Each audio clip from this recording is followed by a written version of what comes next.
He came to ask a favor, but neither of us expected it would lead to our first kiss under the glow of a quiet dining room. It was a calm afternoon in my quiet suburban street. The sun was shining warmly, spreading golden light over the clean lawns and white fences. I had just finished my usual cup of chamomile tea, enjoying the peaceful moment. Life had become slow and steady since my husband passed away 5 years ago. While I appreciated the quiet, some days it felt too quiet. A sudden knock on the door surprised me. I wasn't expecting anyone. When I opened it, I saw Marcus, my next-door neighbor. He looked more nervous than usual. Marcus was in his early 40s, polite and pleasant, and we often chatted briefly about the weather or gardening. But this was the first time he came to my house without calling first. "Hi, Rachel," he said, his voice calm but serious. "Hope I'm not disturbing you." "Not at all," I replied, stepping aside to let him in. "Come in. What's going on?" He glanced behind him quickly before walking in. His eyes, once casual, now held a deeper emotion, a mix of worry and honesty. "I need your help," he said, brushing his hand through his neatly cut hair. "It's something personal." I led him to the couch, feeling curious. "Of course, Marcus. Tell me." He sat with his hands together, took a breath, and looked at me. "I know we don't know each other very well, but I admire your strength. After all you've been through, you've built a calm, strong life. I think someone like you could help my sister." I was surprised. What could I possibly do?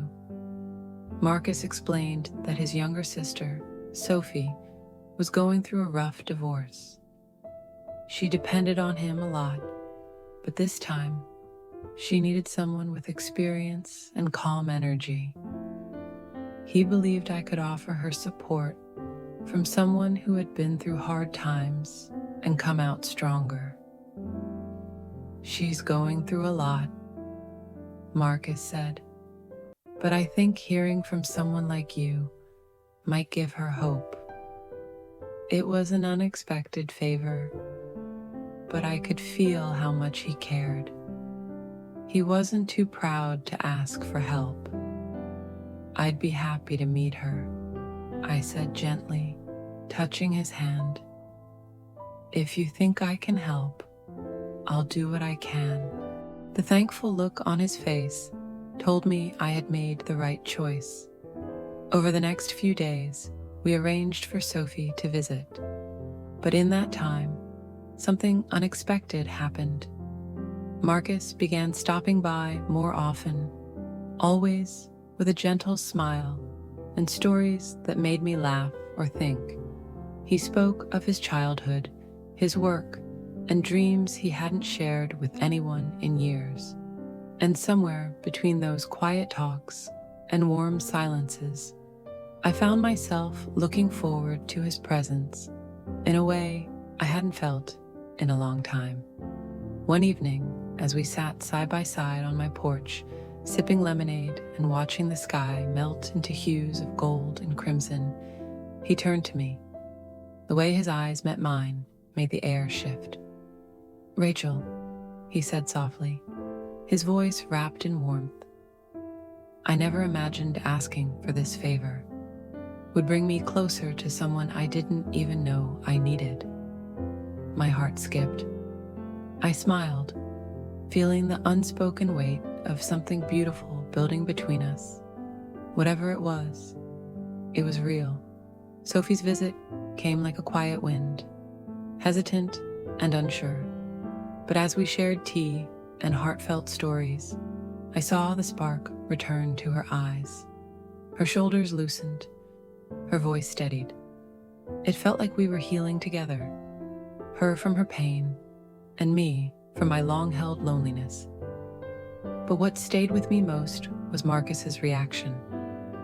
When he returned to check on her, he didn't just thank me, he held me, close, and long enough for me to feel the words he wasn't saying. "Thank you, Rachel," he said, his voice emotional. "You did more for her than I could have imagined. And you did something for me too."